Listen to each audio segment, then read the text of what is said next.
बंधुओं, बहुत बहुत स्वागत है आपका। कहानियां तो चल ही रहा है, पर कोई सीरीज नहीं। आज भी एक कहानी के साथ आप सबों के पास हूँ। सुनिएगा इस कहानी को भी अंत तक। और इस कहानी को समझना है कुछ इस तरह से कि ये किसी के साथ हो सकता है, आपके साथ, मेरे साथ या किसी और के साथ। हाँ, सुनते हैं कहानी। सब कुछ समय पर था। सब कुछ समय पर था, मतलब सुबह का 8 बजना, दर्शन के बाद वैभव का मंदिर से बाहर निकलना, पास वाली चाय दुकान पर रेडियो में गाने का बजना, सब्जी मार्केट में दुकानदारों का तेज आवाज लगाना। ये सब तो रोज का था। अगर जो कुछ अलग था वो ये ठंड का मौसम, उसमें भी कनकनी ठंड, उसमें भी कोहरे का अधिक होना। कभी कभी लगता है वो सही है जो गलत और गैर कानूनी काम करते हैं। कम से कम 4 लोग साथ तो होते हैं, भले ही चापलूसी करते हो, पर साथ तो हैं। अब नेताओं के बारे में क्या कहना, उनके कपड़े ही सफेद होते हैं, काम तो सारे काले ही होते हैं ना। वैभव के विधायक जी, वो भी अपने कपड़े की तरह सफेद थे। उनकी हरकतें अब तो रह नहीं थी। खैर, एक शाम विधायक जी टहल रहे थे कि अचानक उनकी पैर थोड़ी लड़खड़ा गई। अब ये बात सुबह के अखबार में छप गई कि पैदल नगर परीक्षण करते विधायक जी की पैर लड़खड़ाई और मोच ने उनके पैरों पर कब्जा कर लिया। न कोई परीक्षण था, न कोई कब्जा, बस एक बहाना था और कुछ नहीं। मौसम कनकनी ठंड और कोहरे के साथ तो था ही।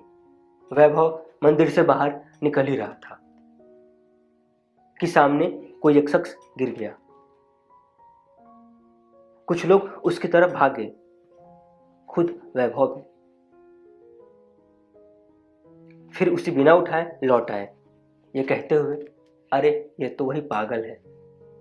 हालांकि वैभव अकेले ही उस शख्स को उठाया। चोट अधिक लग गई थी, सर और घुटने से खून आ गए थे। वैभव उन्हें पास की ही एक ओट पर बैठाया और जल्दी से डिटॉल और रुई ले आया। जब तक वैभव डिटॉल और रुई लाया तब तक वो शख्स चले गए थे, पता नहीं कहा। बात तो ये थी, हाँ, ये वही पागल था जो संकोच, शर्म, स्वार्थ, लोभ से ऊपर उठकर मंदिर की आरती में जोर जोर से घंटी बजाता है। ये वही पागल था जो बिना कोई कारण सुबह शाम मंदिर धोया करता, चाहे जो कर ले, पर है तो पागल ही। अब एक बात है, अगर हम किसी से पूछें कि एक पागल की परिभाषा क्या है, मतलब हम जिसे पागल कहते हैं वो होता कैसा है, जिसकी समझने की शक्ति कमजोर या ना के बराबर हो, या तो कपड़े पहने या ना पहने हो, पहने भी हो तो अटपटे, कुछ भी उल जुलूल बोले या जो कुछ बोले समझ ना आए, या तो कई दिनों से भूखा रह जाए या कुछ भी खा ले।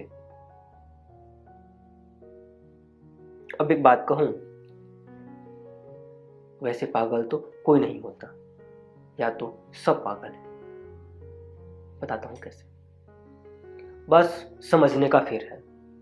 जैसे एक जैसे जितने भी लोगों की संख्या अधिक होगी वो ठीक है, बाकी जो बचे, जो थोड़े अलग हैं, वो पागल हैं, अपाहिज है, विकलांग है। मतलब इस पूरी दुनिया में जिसे हम अपाहिज, विकलांग या पागल कहते हैं, अगर उनकी संख्या अधिक हो जाए, मतलब 1000 करोड़ की आबादी पूरी दुनिया की, और उसमें से 900 करोड़, 950 करोड़ अपाहिज लोग हो जाए, मतलब जैसे किसी का एक पैर ना हो, किसी का एक हाथ ना हो, किसी का एक आंख ना हो, या वो दिमागी हालत उसकी ठीक ना हो, अगर वैसे लोगों की संख्या अधिक हो, फिर पता है क्या होगा? जो अपाहिज जिसे हम कहते हैं, विकलांग जिसे कहते हैं, वो जिसे हम ठीक ठाक समझते हैं अभी फिलहाल की दुनिया में, उसे वो पागल कहेंगे। कहेंगे ना?